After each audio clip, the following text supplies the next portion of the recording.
Olá, bem-vindos a mais um Conversa Startup Podcast. Neste podcast vamos ouvir as histórias da nova geração de empreendedores angolanos e também daqueles que apoiam o crescimento do ecossistema startup em Angola e resto da África.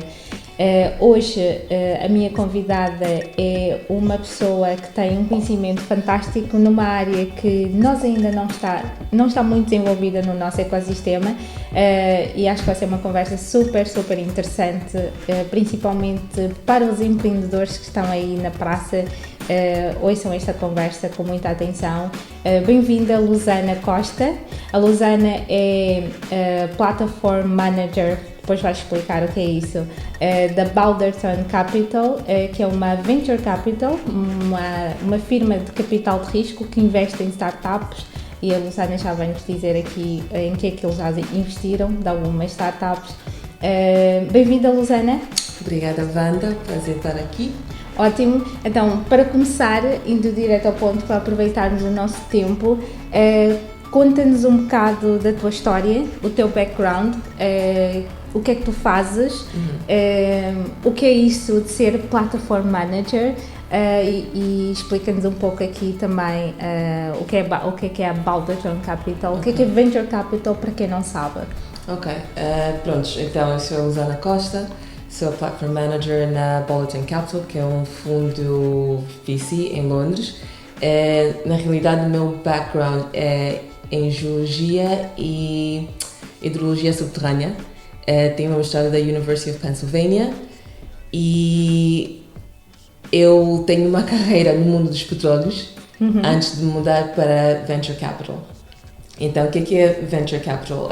Venture Capital Firms são empresas que investem em pequenos negócios de mais risco que um banco normal normalmente não iria investir. Essas empresas angariam fundos de family offices,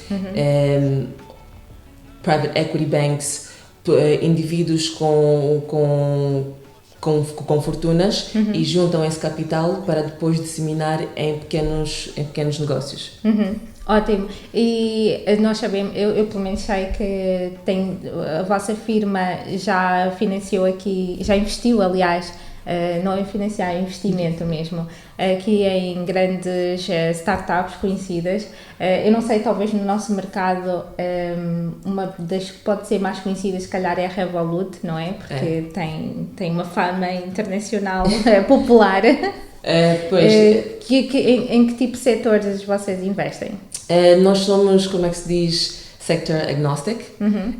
Setor agnóstico. Pronto, não investimos num setor específico, mas temos o foco em tecnologia e mais especificamente em que chamam Series A, que, pronto, vou explicar um bocadinho do... Sim, explica-nos quais são estas fases de investimento. Pronto, a Balderton investe na Series A. As fases de investimento normalmente chamam Pre-Seed, Seed, pronto, semente, né? Pre-Seed, Seed, série A, B, C, D, E e por aí fora. Série A, estamos a falar de que valores? A partir de que valores, mais ou menos? Pronto, uma empresa de série A pode investir entre 5 a 15 milhões numa empresa. Não de kwanzas, de dólares? 5 a 15 milhões de dólares numa empresa, e normalmente são esses cheques que o meu fundo faz. Quando tens uma empresa que está a raise funds para Series A, isso quer dizer que já tens Product Market Fit. Sim, agora eu também não sei dizer isto em português. O Product Market Fit é basicamente quando o teu produto e o teu mercado encontram e agora só me lembro outra palavra em inglês, match, encontram esta harmonia, vou dizer desta forma. Pronto, se vão procurar no Google o que é que quer dizer Product Market Fit. Então, Series A normalmente é quando a empresa encontra o Product Market Fit e está à procura de fundos para dar aquele próximo pulo. Ainda é como se diz, early, cedo o suficiente para ser um bocadinho scrappy, mas já é um investimento por ser tão largo, não é? Que exige que a empresa já tenha os pés bem assentos no chão, saiba o que quer fazer. Então é aí que o meu fundo investe, não é? Series B é mais ou menos que chamam scale-up, quando estás à procura de cheques de 20, 30, 40 milhões para De dólares, novamente. os milhões todos são... Todos os milhões aqui que vamos falar em dólares. São em dólares. Series B, 20, 30, 40 milhões de dólares e por aí afora. A Bulletin investe em séries A e normalmente faz follow-on, quer dizer que quando a empresa se der bem, está à procura de mais fundos, vai investir um bocadinho mais. Na série A, a Bulletin sempre lidera, quer dizer o quê? Que numa...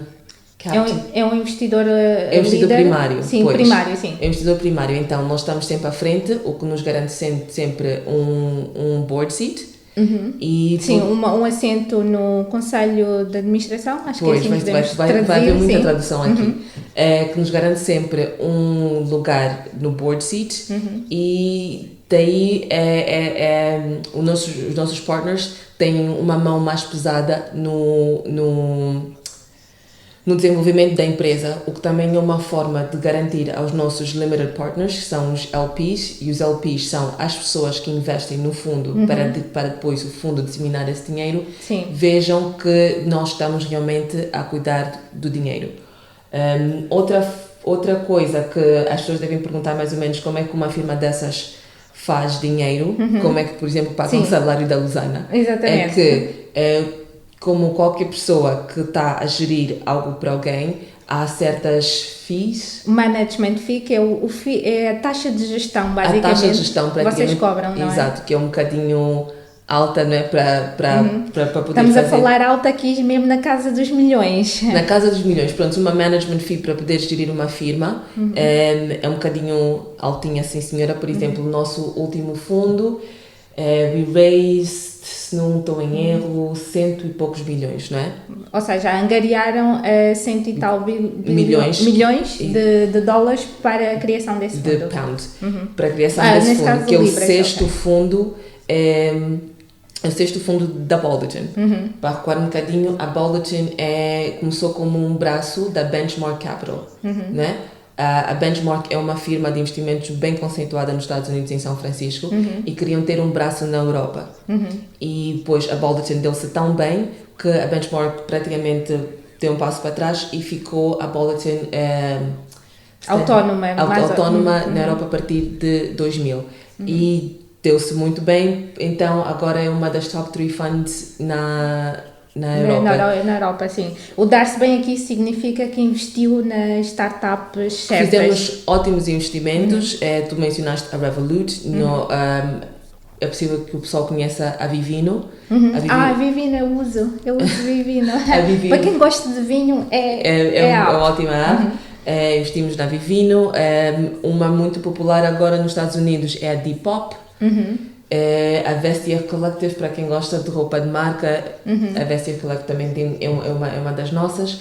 E recentemente fizemos o primeiro IPO, que é a The Hut Group. Sim, agora explica só, que já estamos aqui a avançar, explica o que é IPO para quem não sabe. Em português, oferta pública inicial, é essa a tradução? Pois, em inglês é Initial Public Offering. Isso quer dizer que a companhia deixa de ser uma companhia privada que tem, shareholders. Tem acionistas? Tem acionistas privados e vai para a Bolsa de Valores da Europa. Isso quer dizer que uma Lusana, uma Wanda, qualquer pessoa pode investir e comprar, como hoje compramos stocks no Facebook, na Tesla, etc, porque já fizeram os seus IPOs e estão abertas ao público. E a questão do IPO é o sonho, não é, da maior parte das startups, não? Ou nem por isso? É o sonho e não é o sonho. E dos investidores também, não é? É o sonho dos investidores, porque é daí que sai o ganho. É daí que sai a liquidez? Sim, liquidez, sim. É daí que sai... O retorno ao investimento. Exato.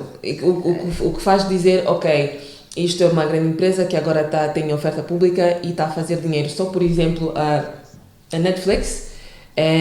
A Netflix só este ano, se não me engano, é que tem lucros. A Netflix vem há anos Sim. a gastar dinheiro dos investidores. A Netflix é o que é, simplesmente por causa do dinheiro dos investidores. Acho que a Netflix já está na série D ou qualquer coisa assim. E se formos ver, a Netflix ainda não já fez IPO. Exatamente. A Netflix, acho que ainda não. A Netflix ainda não tem... Acho que ainda não fez o IPO.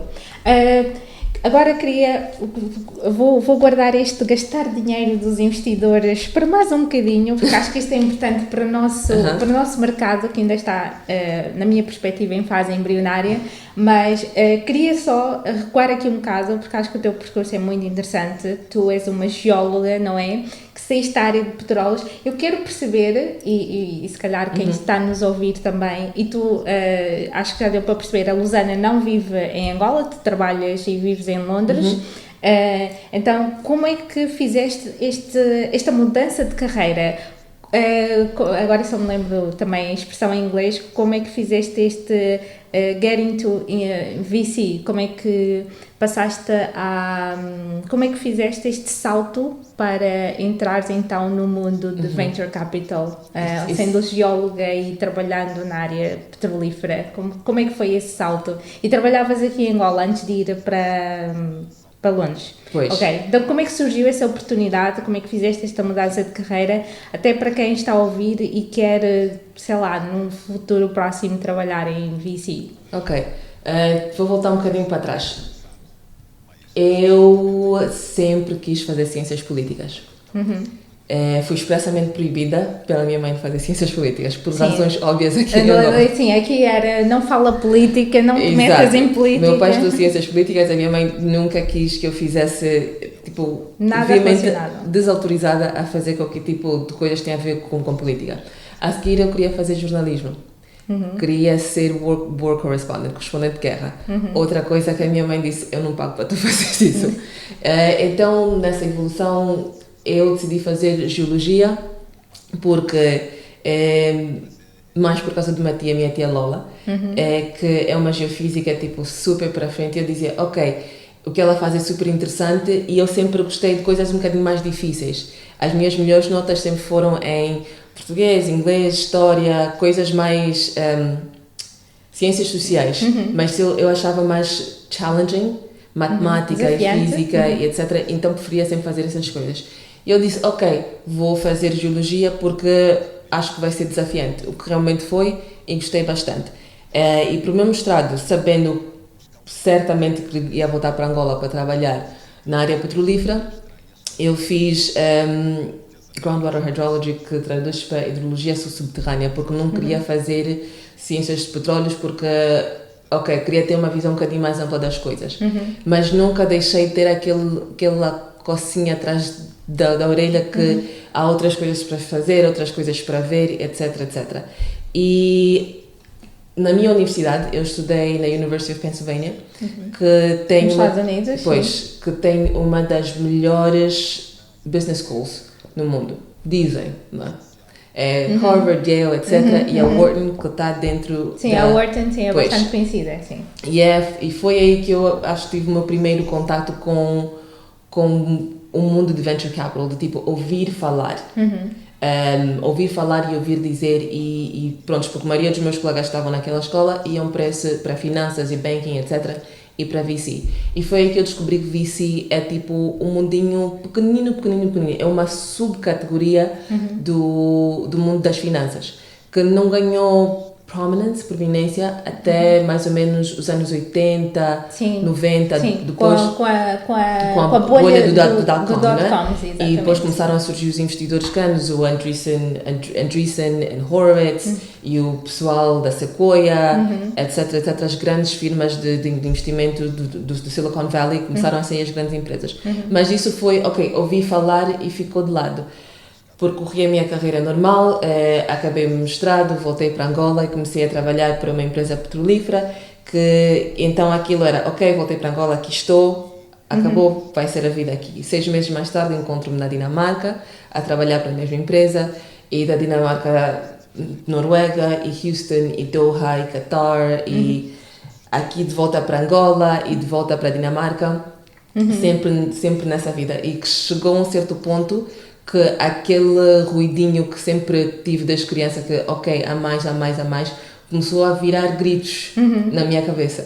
E foi daí que eu decidi, pronto, sair da Maersk, numa altura também que a empresa queria mandar-me para mais um outro sítio. Saí da Maersk e o grande plano era ir para Londres, trabalhar para as Nações Unidas, ser a primeira mulher Secretary-General, etc. Tínhamos o mesmo sonho.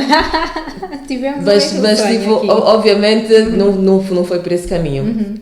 E comecei-me a engrenar muito nas startups e empresas de impacto. Sim, tu trabalhaste com uma empresa que eu gosto muito em Londres, que é a IF, Entrepreneurs First. Então pronto.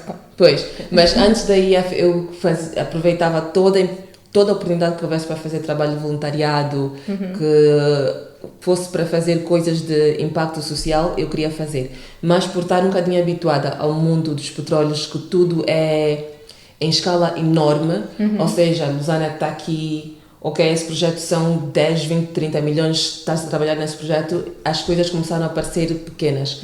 E foi daí que eu comecei, ok, isso está um bocadinho pequeno, vou para as startups. E daí das startups acabei na Entrepreneur First, que acabaste de mencionar, que é tipo uma incubadora para pequenas empresas. E eu adorei estar ali. O que é que fazias na Entrepreneur First? Na Entrepreneur First eu liderava a equipe de talento. Isso queria dizer que eu era responsável de encontrar todas as pessoas que queriam encontrar e convencer as pessoas que tinham potencial de formar empresas, prepará-los até um certo ponto para depois pedirem aquele capital inicial fora da IF. Então eu praticamente era talent investor. Naquele tempo. Nós precisamos disso aqui já agora. Fica aqui a dica, se quiseres trazer esse projeto para cá. Por acaso gostaria. E daí, prontos, Londres é uma bolinha pequena, conheces um, conheces dois, conheces três, conheces quatro, e fui conhecendo muita gente nesse mundo que alguém apresentou-me a Head of Talent da Bulletin e convidou-me para almoçar e estamos ali, estamos aqui, estamos ali, e de certa forma ela começou-me a convencer a ir para a Bulletin. E foi aí que eu acabei na Bulletin. Posso dizer que eu stumbled, que eu tropecei para o mundo de Venture Capital, que é uma coisa que eu considero-me extremamente privilegiada, porque há gente que trabalha imenso para conseguir um cargo em VC, porque as firmas de VC, tirando as Sequoias, etc., que têm 40, 50 pessoas, são firmas de 10, 15, máximo 20 pessoas.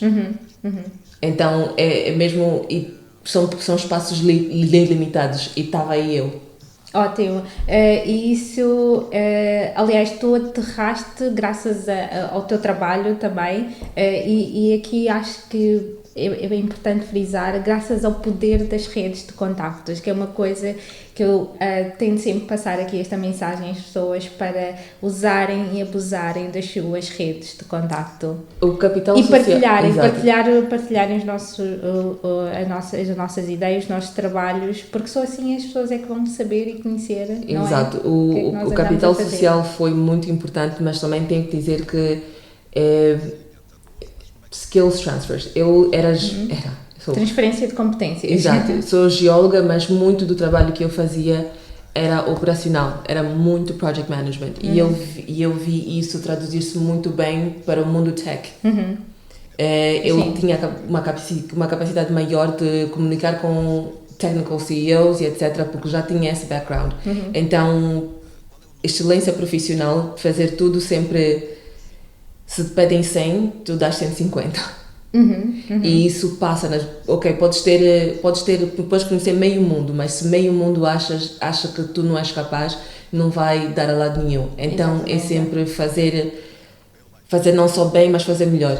E eu acho que isso ajudou bastante. Sim, e antes de ir para a minha próxima pergunta, queria só reiterar também esta parte, porque é algo que eu tenho notado, tenho observado muito desde que cá estou em Angola há 5 anos, que é, as pessoas às vezes estão muito presas, principalmente jovens com quem eu tenho falado, estão muito presas, ok, eu só estudei isto, então eu só posso fazer isto. E está aqui a prova, mais uma vez, que não é assim. E há um ditado que diz que o nosso degree, o nosso canudo, assim, não nos define. Então, aquilo que nós estudamos não nos define para o resto da nossa vida e nós podemos experimentar coisas diferentes. Pois, fica aqui esta dica, eu mais tenho uma um tio vez. sempre que diz que a universidade é para nos ajudar a pensar, não Exatamente. necessariamente para isso. Então, esse foi o meu maior aprendizado, de que eu tinha certas skills que eu não sabia que traduziam-se tão bem, e fui puxando por aquilo, né? Exatamente. Então, o que é o teu dia na Balderton como Platform Manager? O que é isso de ser Platform Manager? Platform em VC Funds é uma coisa pouco popular em Londres, mas que é uma função super, como é que se diz, well established, meu Deus, super estabelecida, sim. No Silicon Valley.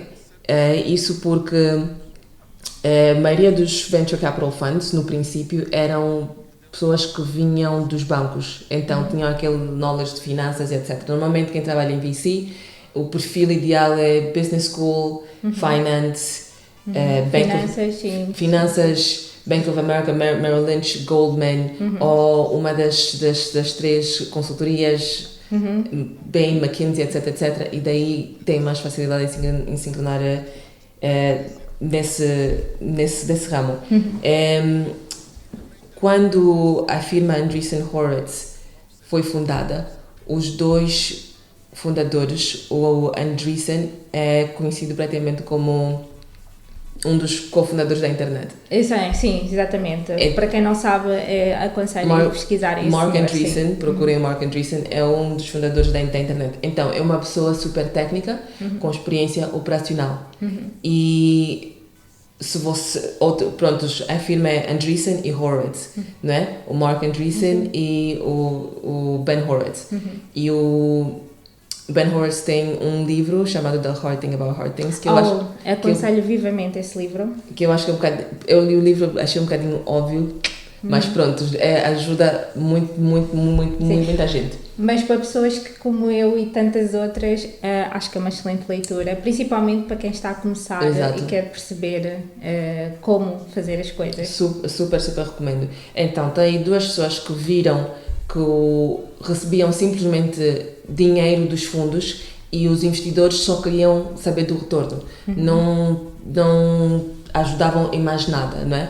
Então, quando eles começaram esse fundo, eles decidiram que iam não só dar dinheiro, mas também dar ajuda, passar o conhecimento que eles tinham, não é? Passar o conhecimento. É o chamado Smart Capital. Pois, o chamado Smart Capital. E eles até praticamente tiraram esse modelo de uma firma de talento, de Hollywood Management, Talent, que é uma das maiores, agora o nome foge-me, que eles quando começaram a firma de talentos decidiram fazer pacotes. Não só estão a manage a atriz, a pôr nos filmes, mas estão a manage a atriz, o diretor, o screenwriter, etc. Um pacote completo. E então é esse modelo que eles decidiram adotar no seu fundo. Ok, não tens só dinheiro, mas tens o nosso conhecimento e tens a nossa agenda. Quem tu quiseres conhecer, nós vamos dar. E daí praticamente nasceu o platform. Nos fundos capitalistas, coisas que não existia. E inicialmente as pessoas que são mais tradicionais, bancárias, etc., decidiram que não iam prestar atenção nisso. Mas quando viram Marc Andreessen e Ben Horowitz praticamente a ganharem deal after deal, after deal, after deal, começou a ser uma coisa, ok, eu acho que também temos que começar a oferecer um bocadinho mais. Eles foram os pioneiros e outros seguiram. Exato. Então daí nasceu o Platform in VC, tanto que a Sequoia hoje tem em Vale uma equipa de 50 pessoas, que é Platform, na minha equipa sou eu. E és tu. Então, ou seja, estás a fazer o trabalho de 50 pessoas. O meu fundo não é assim tão grande como a Sequoia, não é? Também, ok. Então, no Silicon Valley já está e está-se a traduzir um bocadinho isso agora para a Europa. Essa função não existia no meu fundo antes de mim.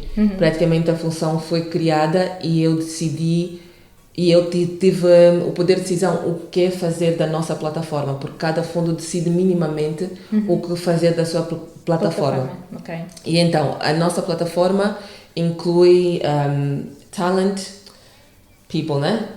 O que dizem RH, mas não é RH, mas pronto, posso divagar e falar muito sobre RH versus people versus talent, marketing, legal e finanças. E o meu trabalho é mais pegar toda a informação que essas 4 pessoas têm, mais a nossa partnership, e disseminar em scale, em escala. Então, ser praticamente um holofote para o nosso portfólio. Okay. O meu dia-a-dia é mais gerir os programas que eu criei para o nosso portfólio, e a minha manager, o meu manager, né? O partner, a Dana chama-me uma creative problem solver, porque é mais do tipo... Ou seja, a criadora, não, assim, é difícil traduzir estas creative coisas. problem solver, não sei como é que eu digo isso. Não, a criativa, uma resolvedora ou solucionadora de problemas de forma criativa. Pois. Esta tradução não está muito...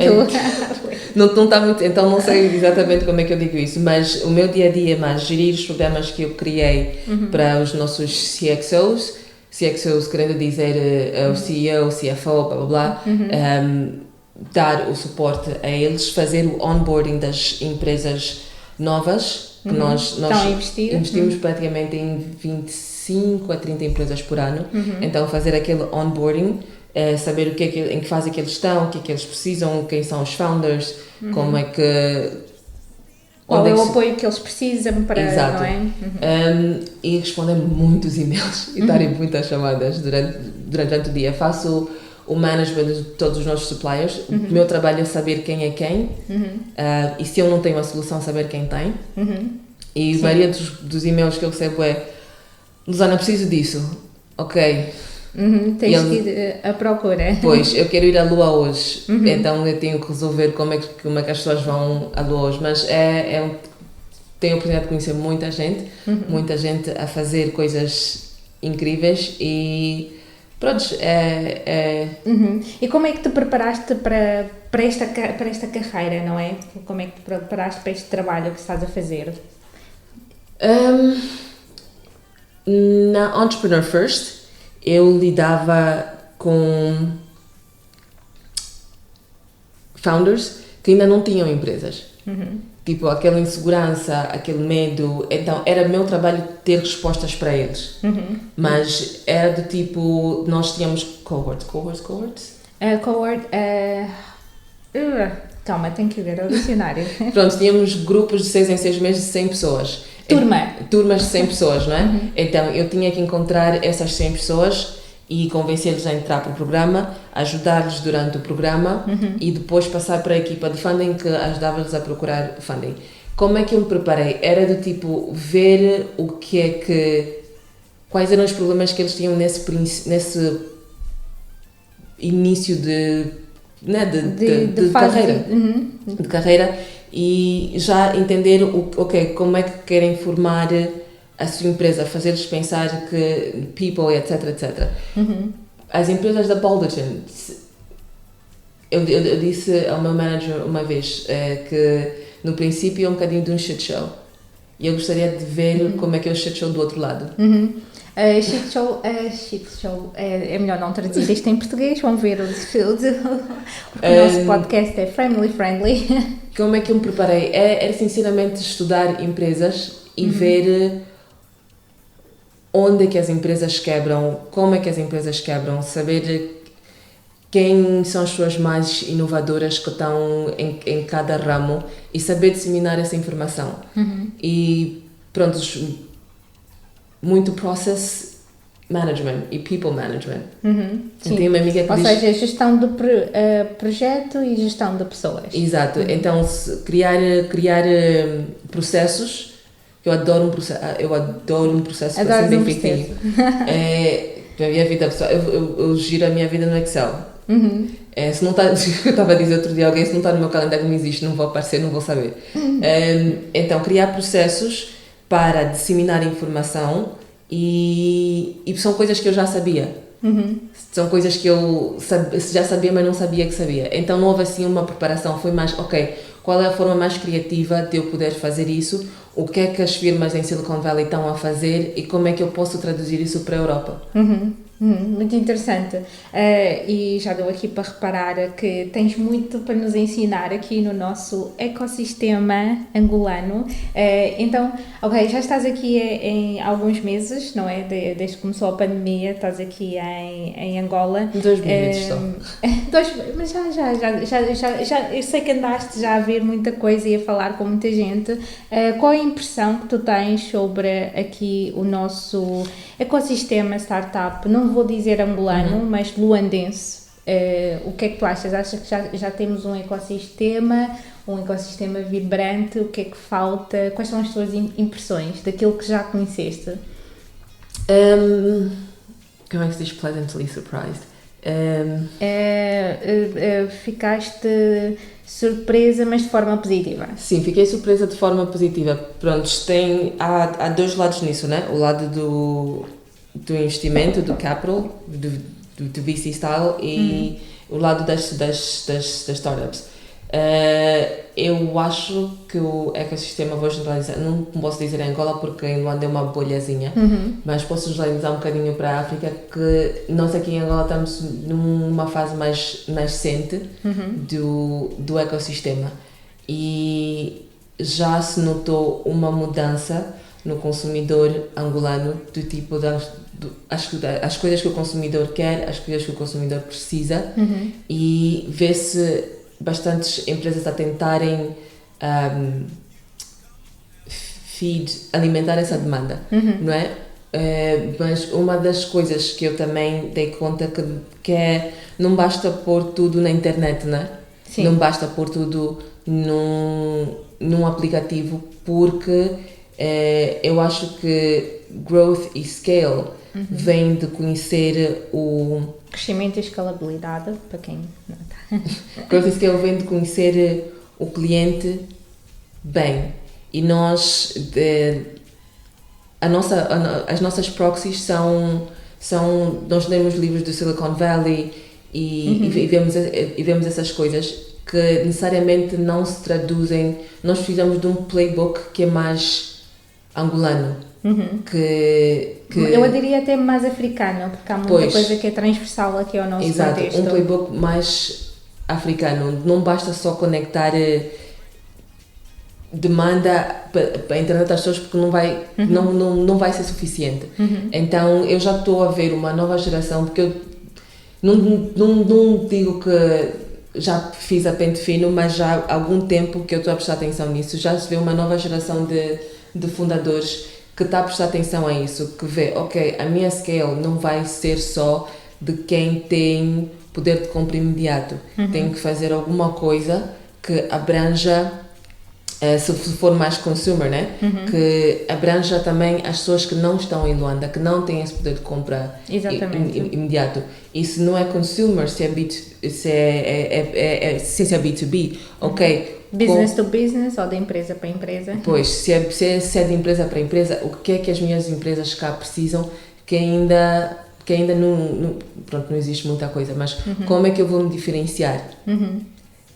Então eu acho que ainda há pouco disso, de entender, ok, o meu cliente não, se o cliente está online, ok, ótimo, you're good to go, mas para atingir aquela scale, eu perguntava sempre aos founders na IF que estavam no princípio, what's the level of your ambition?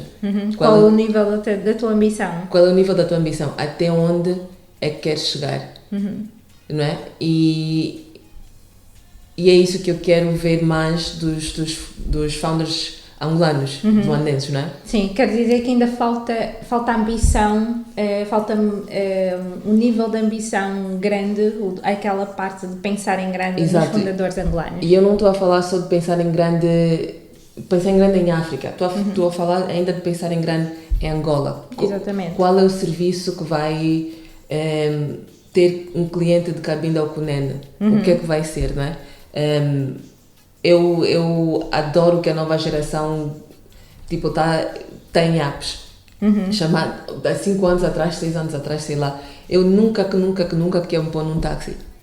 Nunca. Mas hoje tenho apps aqui em Luanda que... Sim, tens a Cubinga, te leva, agora existe mais uma que eu agora não me lembro o nome, que por acaso é uma startup francesa que está a entrar não só em transporte, mas também ontem eu estava a jantar e uma amiga disse-me, eu já não saio de casa para fazer nada, estou em casa, peço a carne no X, peço o peixe no X, peço as minhas compras aqui e vem-me tudo em casa. Não é para todo mundo, né? Ainda é um nível muito alto de educação que tem que se fazer ao consumidor angolano, mas eu acho que a nova geração está mais propensa a aderir certas coisas, não é? Sim. Mas ainda aquela de conectar quem não está informatizado para atingir essa escalabilidade, assim. Escalabilidade, meu Deus. Sim, nós já, acho que nesta altura já percebemos todos, já aprendemos que scale é escalabilidade. Pois. E que sei, daquilo que já conheces e tens observado aqui nas nossas startups, até vou abranger aqui, não só Angola, África, que também tens prestado atenção, quais são que achas que serão os setores ou o tipo de startups mais promissoras, ou sim, os setores mais promissores nesta década, nem preciso ir mais longe, não é? Nesta década que estamos a viver, e em particular aqui em Angola, qual é a tua perspectiva? O que é que achas que vai ser promissora? Do que eu tenho visto, fintech, particularmente em Angola, mas pronto, em África também, fintech ainda é o setor com mais potencial. Fintech, Financial Technologies ou financeiras tecnológicas. Fintech, obrigada, Amanda. Com mais potencial. Vejo bastantes plataformas de e-commerce, mas tudo vai se pendurar nas formas de pagamento e trazer bancarizar, é assim que se diz, não é? Os não bancarizados. Pois, e trazer as pessoas do mercado informal ao mercado formal. Ao mercado formal. Tudo, eu sou crente e já se vê isso, que as startups, quando criam um mercado, de certa forma começam a criar outros, não é? Sim. Ok, temos apps de transportes, as pessoas precisam pagar. Exatamente. Temos apps de e-commerce, as pessoas precisam pagar. Então, tecnicamente, vai-se criando outros ecossistemas e é assim que eu acho que a coisa cresce. Mas voltando à tua pergunta, eu acho que é mesmo e-commerce, fintech, health tech, que vê-se algumas startups no Ghana, na Nigéria. Que é na área de saúde. Na área de saúde. E acho que também, já disse, e agritech. Mas agricultura, sim. Agritech precisa de uma infraestrutura governamental maior, mas eu acho que, principalmente com a pandemia, vão-se criar bastantes health techs e logística. Logística sempre tem a Rolly Town. Eu cheguei a conhecer o founder da Rolly e fiquei tipo mind blown. O que é o Rolly, para quem nunca ouviu falar? Rolly não, a Lori. Lori. Rolly é uma empresa do meu portfólio. A Lori é uma empresa de logística que está no Ghana. Não sei de cabeça, mas pesquisem a Lori, que é uma empresa super inovadora e quer conectar a África. A missão da Lori é conectar a África, que para mim eu acho estupendo. Não, isto é fantástico, e lá está o nível de ambição. Daquilo que já conseguiste perceber das nossas startups aqui no nosso ecossistema luandense, ou angolano em geral, quais são os erros que tu vês que as startups angolanas ainda cometem, independentemente da fase em questão, e como é que elas podem corrigir? Esta é uma pergunta mais da tua perspectiva como perspectiva de investidor, porque depois isso vai dar follow-up à minha próxima pergunta que tem a ver com investimento. Eu não vou dizer erros, porque o ecossistema é bastante pequeno, então as pessoas têm que experimentar, dar errado, experimentar de novo, dar errado, experimentar, até dar certo. Mas eu acho que já estamos numa fase que as pessoas deviam preocupar-se mais com teams, com as equipes e product. Equipa e produto. Equipe e produto. Digo Sim. equipes porque... Explica isso para quem não está a perceber bem o que é que isso quer dizer. Digo equipes porque é um bocadinho difícil tu seres um fundador aqui em Angola e estás só focado na tua empresa sem teres outra fonte de renda, não é? Exatamente. Então, é aquela... Por teres pessoas à tua volta que acreditam na tua ideia tanto quanto tu para fazer aquilo dar certo. Exatamente. Ser fundador é uma coisa muito solitária.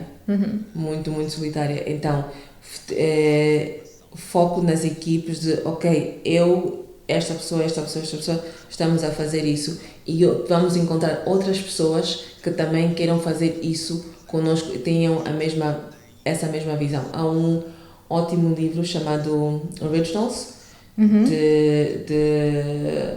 engraçado, Adam Grant, que é professor na minha universidade, e o livro fala de pessoas que criaram coisas enormes, não é? Engraçado que o Adam Grant teve a oportunidade de ser investidor na... como chama a empresa de óculos? Warby Parker? Não, Warby Parker. Yeah. E ele simplesmente passou. Os fundadores da Warby Parker também estudaram na Penn, simplesmente passou, e isso que é que levou a escrever o livro, do tipo ter aquela... dizer, ok, esta é a minha equipe e nós vamos fazer isso. Não quer dizer que não possas trabalhar também num outro sítio, porque todo mundo precisa de comer, não é? Mas ter aquela equipe principal que está a fazer e quer mesmo fazer bem. E daí expandir. Exatamente. Não, eu queria só acrescentar aqui um comentário, pensamento nisto que estás a falar, porque uma das coisas que eu tenho partilhado com muitos empreendedores ou aspirantes a empreendedores por causa desta questão da equipa, que é mesmo muito importante, e corrige-me se eu estiver errada, porque no final do dia os investidores investem nas pessoas, não investem na ideia, não investem no produto, estão a investir na capacidade de execução daquela equipa. Exatamente. Então isso é muito importante. E aqui para queria deixar esta deixa, que não sei se concordas, que é, porque muitas vezes eu encontro aqui e falo com pessoas que querem uma equipa forte, tudo bem, até aí estamos de acordo, mas não querem recompensar da mesma forma. E aqui falo de recompensar em capital, não é? No equity, que é, ok, a ideia é minha, então eu quero 100% da minha ideia, eu não quero dar 50% a um cofundador, embora esse cofundador vai trazer competências complementares que eu não tenho, eu não quero dar mais de 10%. Então aqui é importante fazer esta partilha. Exato. Nesse teu ponto, uma das coisas que o meu fundo e todos os fundos fazem é um Founder Assessment. Founder Assessment, oh my god, eu não sei traduzir isto em português, mas eu vou já ver. Fazer assessment é, como é que se traduz isto em português? Vocês desculpem, estão aqui duas pessoas que têm tendência... Avaliação, exatamente. Fazemos uma avaliação dos fundadores. Great. Perseverança, estudo, a capacidade de execução, etc, etc. Isso é um dos fatores que leva no investimento. Quando o investment memo, as razões pelas quais o meu fundo está a investir, no meio da página está sempre o porquê daqueles fundadores. E se não é bom, provavelmente, não, por melhor que a ideia seja, se aquelas pessoas não vão poder executar, não vai dar certo. Sim. E agora acabaste de me lembrar, porque quando eu também estava em Londres e ia trabalhar com uma startup, tu conheces, a GA, a General Assembly, nós víamos muito, assistia a muitos pitches e muitas vezes vi ideias completamente, vamos dizer, estúpidas a serem financiadas. E demorei algum tempo, acho que demorei mais tempo do que devia, a perceber que realmente não eram as ideias que estavam a ser financiadas, era esta capacidade de execução dos fundadores. Então, e só para deixar aqui esta dica, porque o pessoal aqui às vezes insiste nisso, as ideias não importam, as ideias não querem dizer absolutamente nada, ninguém vai roubar a nossa ideia, então o que importa mesmo é a nossa capacidade de execução. Exato, eu dizia sempre, se a tua ideia fosse fácil de executar, todo mundo fazia. Tipo, todo mundo fazia. Então não é a tua ideia, és tu que vais pôr essa ideia em prática, porque a ideia no dia 1 nunca é a ideia no dia 20. Exatamente. Tem sempre aquela evolução. Então, encontrar pessoas que também queiram executar aquela ideia ao mesmo nível de rigor que tu queres executar e depois crescer a empresa, né? É outra história. E quando eu digo product, quero mais dizer do tipo conhecer bem o teu customer. Sim, saber bem quem é o nosso cliente. Saber quem é o cliente e saber como, se for uma plataforma, como manter o teu cliente engajado com o teu produto. Sim, isso é muito importante, porque uma coisa, e aqui vejo ainda alguns empreendedores a caírem nesse erro, não é o número de downloads que a gente tem, é a retenção, não é, destas pessoas e que são utilizadores ativos. Exato, há uma razão que estamos no Instagram sempre, toda hora, ou estamos no WhatsApp sempre, toda hora, porque alguém se chegou e pensou como é que vamos manter essa pessoa cá. Exatamente, sempre voltar. Exato, eu uma vez conheci a pessoa que inventou Universal, Never-Ending Scroll. O Infinite Scrolling, sim. Que tu estás aí a andar, não há aquela paginação. Parece uma coisa tão simples, mas é tipo stroke of genius, que pode estar no Facebook a scroll até... Sim, até não parar. Até o sol se pôr. E são essas... E isso cria adição. Exato. Pronto, né? Há um curso... não é em Stanford, é em Stanford. Há um curso em Stanford que é mesmo tecnologia e psicologia. Como é que se criam produtos neste estilo. Falando em products, há um livro muito bom chamado Inspired. Até sugeri ontem. Quem é a autora? Eu vou pôr Maury Kagan. Eu vou pôr todos estes livros na descrição. Inspired by Maury Kagan. Maury Kagan, ok. Isso por acaso não conheço. É um livro que eu também uso pessoalmente. Sempre que vou criar um processo novo, que não é um product, mas é um processo novo. É uma forma nova de... O livro é sobre tech products, né? Mas eu utilizo os mesmos conceitos quando vou criar um processo ou fazer alguma coisa, porque eu quero que as pessoas mantenham-se engajadas com aquilo que eu quero apresentar, quero fazer. Então sugiro, é praticamente um textbook, eu leio muitos textbooks, é praticamente um textbook, mas é muito bom. Então quando eu digo produto, é conhecer o cliente, o que é que o cliente quer, porque é que o cliente quer isso e pôr foco e tornar o teu produto o melhor possível.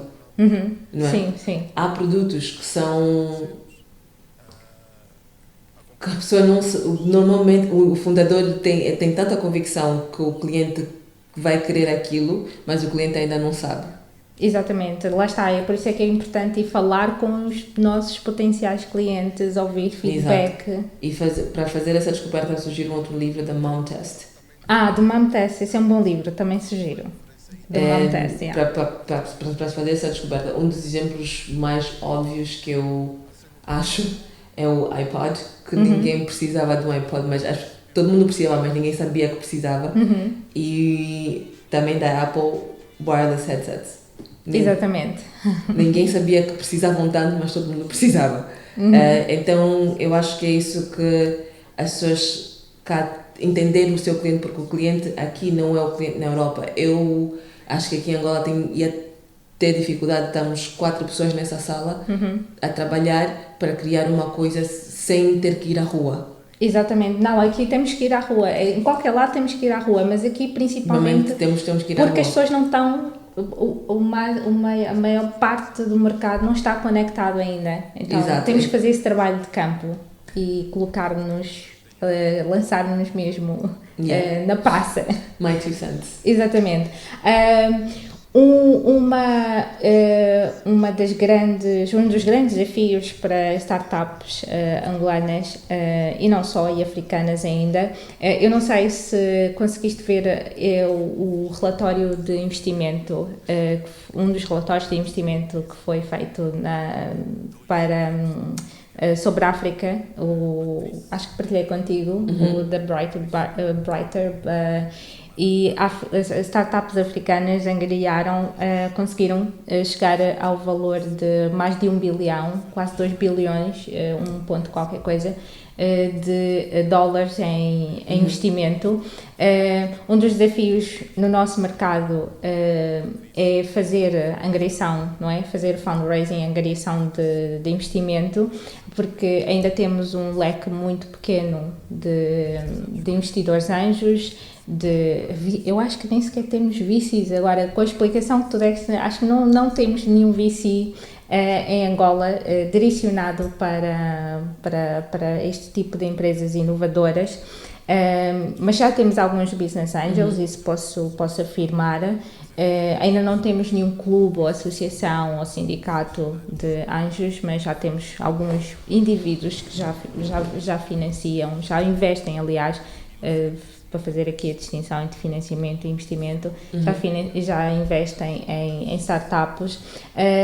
Que dicas é que podes dar aqui para startups angolanas para estarem aquilo que se chama investment ready, estarem prontas para investimento, quer seja, vamos começar pelos business angels, não é? Porque acho que ainda não chegamos ali aos VCs.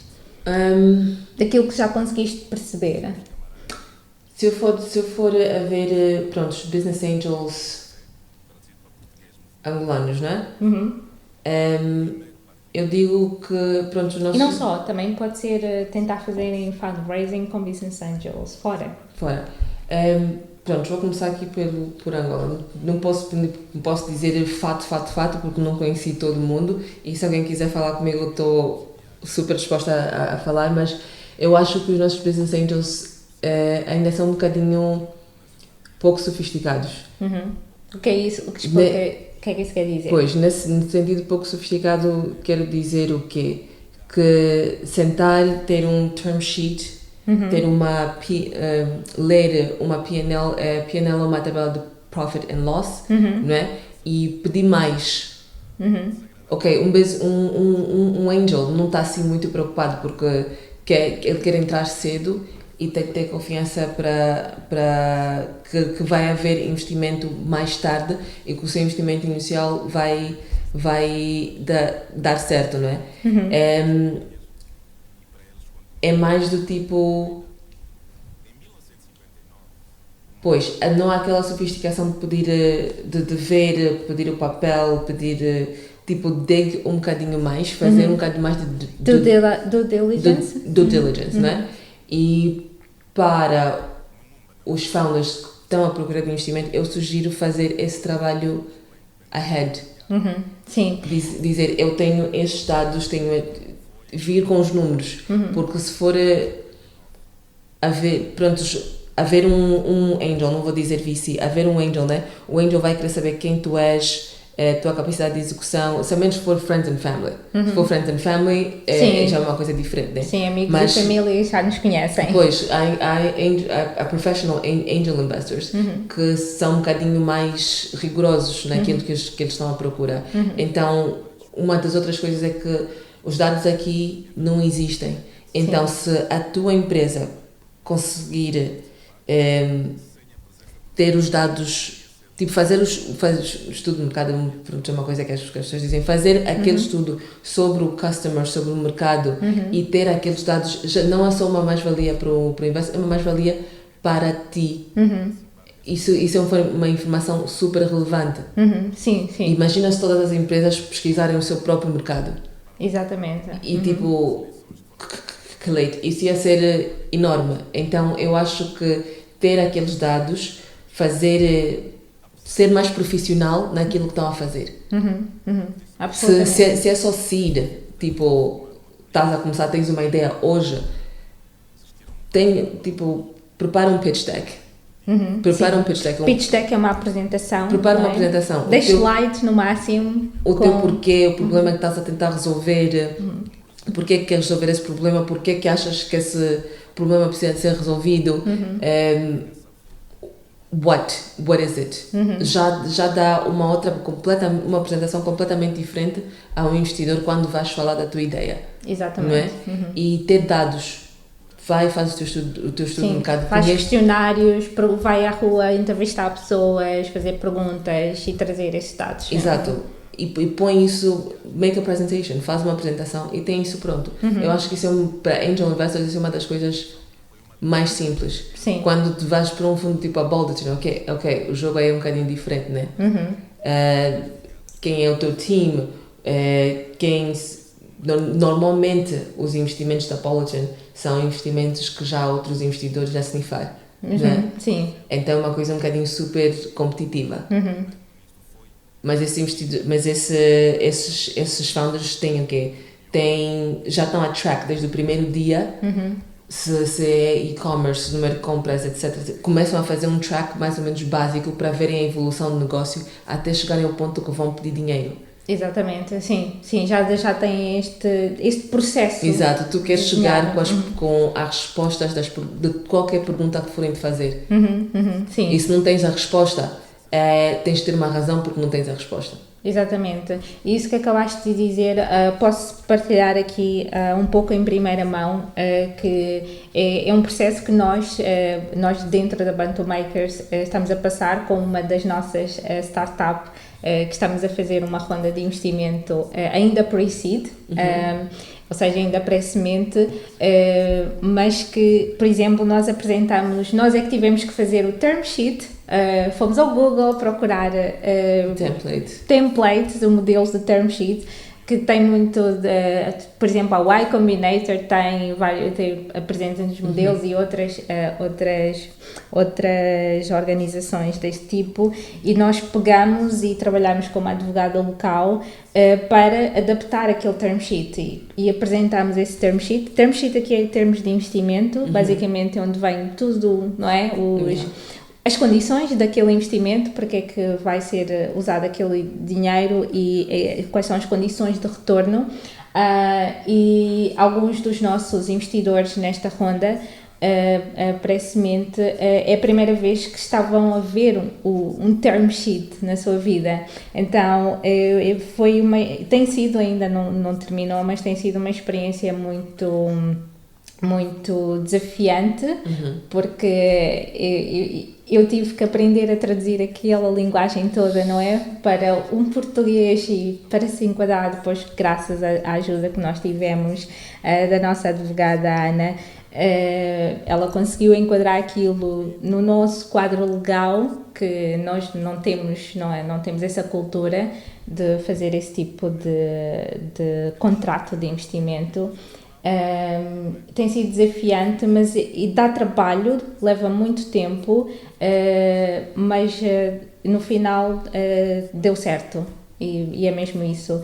E um dos desafios que tivemos aqui foi exatamente, nós pensávamos que tínhamos dados, mas afinal não tínhamos dados suficientes e não estavam suficientemente organizados, então foi um grande trabalho fazer isso, mas vale a pena. Eu acho que quando se consegue, porque eu acho que temos já alguns investidores anjos, ou potenciais investidores anjos, que se calhar é a primeira vez que vão fazer esse tipo de investimento, que, como disseste, ainda não são tão sofisticados, não é? Há muitas coisas que eles não nos perguntaram, que se calhar se fosse um investidor mais sofisticado teria perguntado, mas que eu acho que nós como fundadores também temos que dar estes passos para educar, Exato. educar estes potenciais investidores para que então possam entrar nesta onda.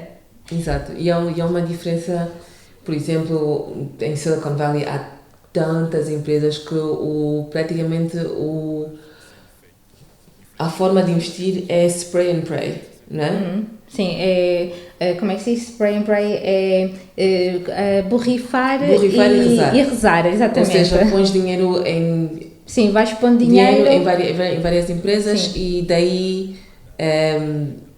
daí tipo, ok, tens 5.000 empresas, 3.000 vão encontrar para market fit, vão dar mais ou menos certo, dessas 1.000 vão go on, etc. Mas já tens dinheiro em algum sítio que vai dar certo. Exatamente. Eu acho que em Angola... Ou seja, uma pelo menos vai dar, vai dar certo. Chama-se a Power Law. Tu só precisas que uma dê certo e dê bem certo, não é? E recuperas o teu investimento e ainda tens lucro. Exato. Pesquisem a Power Law, também é uma coisa bem interessante de se ler sobre porque é assim que o VC funciona. Só precisa que uma dê certo e uma dê bem certo. Acho que em 2000 e quando é que foi o IPO do Facebook? É 2014, 15? Não, acho que foi bastante antes. Antes, 2009? 2008. Yeah, quem investiu no Facebook? Y Combinator, Peter Thiel, etc. Não é? Na Power Law, se formos a ver todas as empresas que fizeram IPO esse ano, o Facebook está tipo, é um 50x. Está mesmo no topo do gráfico. Só precisou que o Facebook desse certo. Sim. Os investidores do Facebook podem ter investido no resto do gráfico, mas só precisaram que uma desse certo. Vão pesquisar Power Law, que é super, super interessante. Mas pronto, era isso. Mas eu acho que aqui em África, isso do spray and pray não vai dar certo. Estratégia. Okay. Qual seria a melhor estratégia para os investidores africanos, angolanos? Pronto, não acho que dá certo porque não há suficientes empresas para a pessoa investir. Não há capital suficiente para, tipo, espalhar-se bem. Então, é um trabalho mesmo de pesquisa, entendimento, ok, isso vai dar certo, isso é capaz de dar certo porquê? Podes spray, mas não vais spray como em Silicon Valley que vais pôr dinheiro em 20 empresas. Vais pôr em 4, em 5. E ajudar essas empresas a darem certo. Sim. Porque lá tu podes dar o dinheiro e há resources, há isto, aquilo, e vais saber que vai haver follow-on funding, quer dizer investimento seguinte, alguém mais vai dar dinheiro para continuar aquela ideia. Aqui não é necessariamente assim. Então tu é que tens que ajudar, quando encontrares essas ideias, tu é que tens que ajudar essas ideias a dar certo. E as exits não vão ser tão grandes, não é? Mas, por exemplo, qual é que é? Não é a Júnia, a recente, a Paystack. A Paystack, sim. A Paystack que é uma startup nigeriana que está a fazer ondas. Exato. Eles foram comprados, não é? Pela Stripe, que é uma startup americana, também na área fintech. UK, actually. Scottish. Stripe é UK. Como é que eles chamam? O Patrick Collision. O Patrick é Scottish. O sotaque dele é tipo super difícil de... Sempre que a pessoa fala... Sim, são dois irmãos, na verdade. Sim, é o Patrick e o Colin. Yeah. E a pessoa fica assim, ok, um bocadinho mais devagar. E então, eles compraram a Paystack por, acho que... 200 milhões de dólares. 200 plus. 200 plus, sim. 200 plus. Não parece uma exit tão grande, 200 milhões em termos de VC, tipo, são pennies. Para a África, it's a lot, é muito. Sim, são pennies, mas digamos que investiste 1 milhão na Paystack e agora tens uma empresa que vale 200 milhões liquid, cash. Sim, tens o teu retorno. Tens o teu retorno e mais. E é isso que interessa. Então, eu acho que vale fazer essa pesquisa, tentar entender e ajudar muito as empresas a fazerem o que elas precisam de fazer. Abrir portas. E eu não digo que não podemos copiar o que se passa em Silicon Valley e na Europa, não é? Excelência profissional de pessoas que já fizeram ainda está lá, ainda existe. Existe lá, não está toda aqui que a pessoa pode dizer posso fazer tudo aqui, encontrar mentors aqui, etc, etc. Mas a gente tem que encontrar um playbook pro aqui e pro agora. Aquele ecossistema, não digo que está em declínio um bocadinho, porque a Sequoia este ano abriu um escritório em Londres. E a Sequoia investe estritamente nos Estados Unidos, em Silicon Valley. Nunca precisou ir para Londres, nunca precisou ir para a Europa. Então agora vê-se que o sistema na Europa está a entrar na fase de maturidade, que vale a pena um fundo. O meu fundo tem para aí 3 bilhões em assets under management. A Sequoia... 3 bilhões de libras, não é? Em ativos. Sim, vocês, assim se diz ativos, não é? Sim. 3 bilhões de libras em ativos. A Sequoia deve ter para aí 100. Depois, já olhar a diferença. Bilhões, não... Bilhões de... Então não havia necessidade de eles irem para Londres. Exatamente. Ou de entrarem para a Europa. Mas vê-se que há um pequeno movimento na maturidade do ecossistema europeu, que está a fazer os big players estabelecerem-se lá, ou pelo menos não fazerem aquela de vai e volta, mas ter uma presença física lá. Exatamente, com uma equipa estabelecida, Exato. escritório, exatamente. Lusana, esta conversa está a ser super, super interessante e começam a surgir-me outras perguntas, mas eu acho que vamos ter a oportunidade de falar nisto noutras alturas. Mas antes de irmos e fechar este episódio, tenho só mais algumas últimas questões. Primeiro, porque tu és uma pessoa, e porque já falámos no off também, tens planos de investir em startups angolanas? E mais, agora lembrei-me de outra pergunta, e se tens planos aqui em abrires num futuro, pode não ser próximo, pode ser distante, uma venture capital em Angola? Planos de investir em startups em Angola. Vou dar mesmo uma resposta curta de propósito, sim, ponto. E ficamos aí. Sim, ponto, pronto. Achei bom, é uma ótima resposta. E qual era a outra pergunta?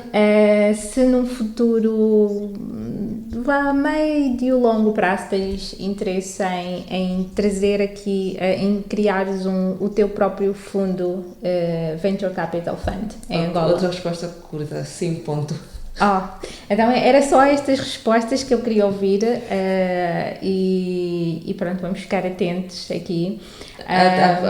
Eu tenho a certeza planos que... futuros, trabalho está a ser feito e pronto, vamos ver o que é que está. Eu tenho a certeza que seja num futuro já próximo, médio,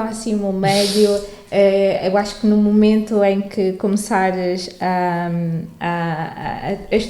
tua operação em Angola, vai trazer aqui uma lufada de ar fresco e vai provavelmente ensinar muita gente.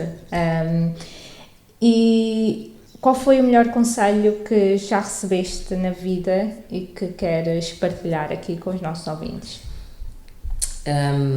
Eu nunca fui muito boa a receber conselhos.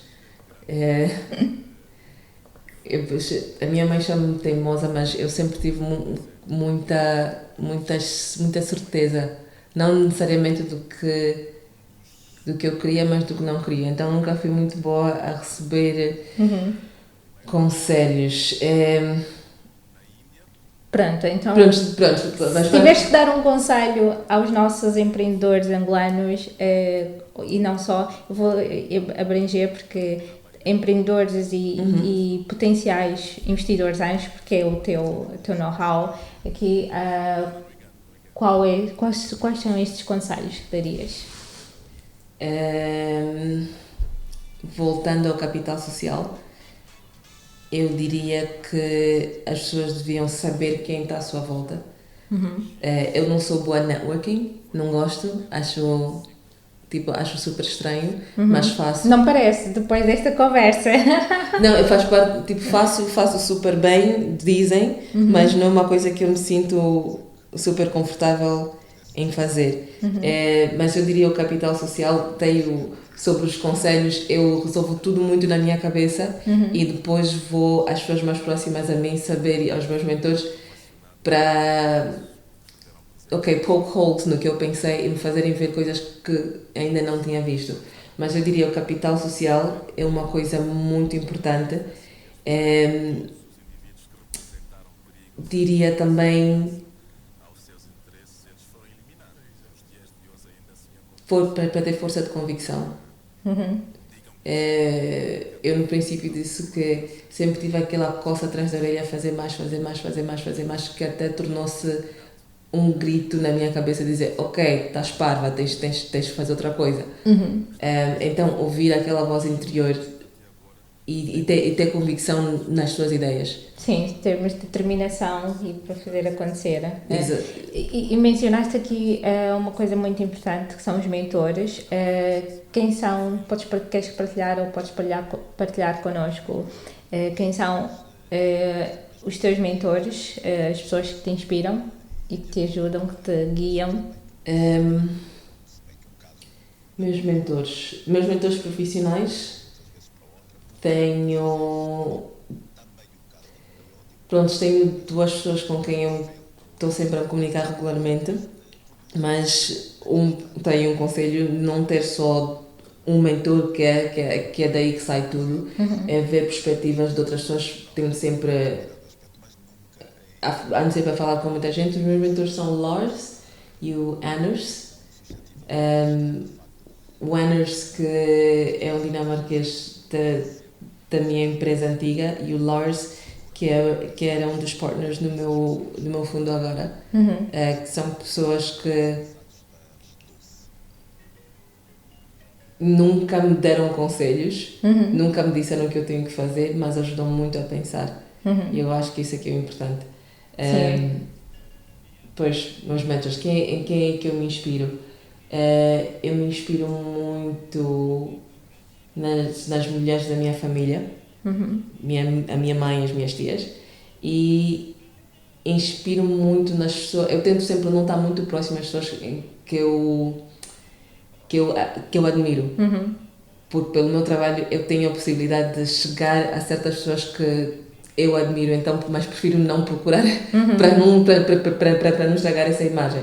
Mas tenho pessoas que eu admiro, que ouço muito, tipo a Bozoma St. John, que é agora CMO da Netflix, e admiro muito ela. Porquê? Porque a Bozoma é uma pessoa que tem praticamente o mesmo background que eu, parece comigo fisicamente. Uau! E tipo, parece comigo fisicamente que eu. É uma mulher negra que she's boisterous e é ativa e etc. E ela agora é Chief Marketing Officer da Netflix. Literalmente, sim, da sim. Netflix, de uma das maiores empresas do mundo. Então, é do tipo, como é que uma pessoa que looks like that chega ali. Exatamente. É. Tens razão, agora estou a ver uma imagem dela. Ela parece com todas nós. Eu vi a notícia, mas eu não vi a cara dela. Mas Eu já sigo ela desde que ela trabalhava na Pepsi, depois na Endeavor, depois foi para a Uber e agora é CEO da Netflix. Ok. Para terminar, as minhas duas últimas questões. A primeira, como é que defines sucesso? A definição de sucesso para mim é só... Prontos, vou dar uma resposta um bocado PC, porque eu sei que eu sou uma pessoa... Como se diz? Hard on myself. Muito dura para contigo própria. Exato, mas para mim, principalmente este último ano, minha definição de sucesso é just being my very best self. O melhor que tu podes ser. Se bem que nunca vais saber o que é o teu melhor se não vires o melhor, não é? Exatamente. Se não procurares saber o que é melhor, nunca vais saber onde é que podes chegar. Então, minha definição de sucesso, hoje a minha definição de sucesso é levantar da cama, tomar banho, cool. Se amanhã é correr 10 km, cool. Mas sempre ser o melhor que eu posso ser. E isso eu também concordo. E finalmente, a última pergunta: qual a tua visão para Angola, África e o nosso ecossistema startup? A minha visão é que um dia o nosso ecossistema mature o suficiente para... Como é que se diz? Estou a tentar encontrar as palavras em português. For us to stand on our own 2 feet. para que possa se sustentar Exato. pelos seus próprios pés. Os próprios pés, próprios meios. Próprios meios, se calhar é melhor. Gostaria de poder dizer que a África tem o seu próprio ecossistema de startups, como o sistema europeu, e empresas criam-se por jovens que dão certo, que empregam, que fazem, porque liberdade financeira é a única solução. Exatamente, concordo, 100%. É a única solução não é independência financeira, é liberdade financeira. É a única. Eu não estou a falar de ter milhões. Eu estou a falar de poder um país ser funcional com os seus próprios meios e as pessoas dentro desse país poderem ser funcionais com os seus próprios meios. E então eu acho que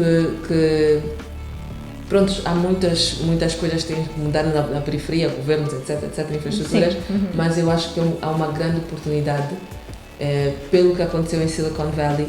Daqui a 20 anos podemos ver esse tipo de coisa, não num só país, mas em vários, na África. Pronto, o que acontece na Europa, nós somos muito maiores que a Europa, poder ver isso cá. Eu partilho da mesma visão. Rosana, eu queria continuar a conversar contigo. Nós passamos um bocado da nossa hora, mas acho que valeu muito a pena, porque não é todos os dias que temos uma pessoa com a tua experiência, com o teu know-how e com a tua visão, e eu pessoalmente também amo o teu nível de ambição, que eu concordo perfeitamente. Muito obrigada por teres dado um bocado do teu tempo para conversar connosco, e para quem nos está a ouvir, se gostaram deste episódio, por favor, deixem o vosso comentário, ponham o vosso like em qualquer plataforma onde nós estamos, através do Clube da Misha, seja iTunes, SoundCloud, YouTube, onde vocês ouvirem. Deixem o vosso comentário, o vosso like, porque esta ação ajuda a espalhar esta conversa, e espero que tenha-vos inspirado tanto a vós quanto inspirou a mim. Obrigada, Luciana. Obrigada, Leonardo.